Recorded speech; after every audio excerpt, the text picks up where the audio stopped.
जिला प्रशासन तरफ रेडक्रॉस आजीवन सदस्य मानक आजीवन प्रमाण पत्र प्रदान। जगतसिंहपुर जिला प्रशासन तरफ जिलापाल श्री जय सोनाल उपस्थित में ओस्मान सभा गृह रेडक्रॉस आजीवन सदस्य मानक रेडक्रॉस आजीवन प्रमाण पत्र प्रदान करा। अतिरिक्त जिलापाल श्री संबित कुमार राउत, जिला जरूरीकालीन अधिकारी संध्यांजलि माझी, जिला सूचना और लोक संपर्क अधिकारी श्री कामिनी रंजन पट्टनायक, जिला जूनियर रेडक्रॉस अधिकारी श्री त्रिलोचन साहू प्रमुख उपस्थित थे।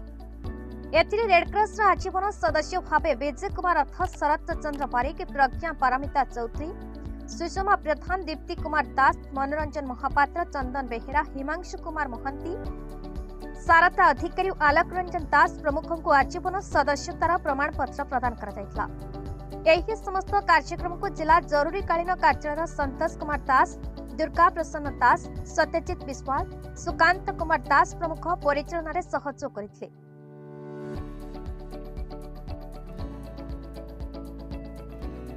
जगतसिंहपुर दीपक मोहंती रिपोर्ट, भारत न्यूज।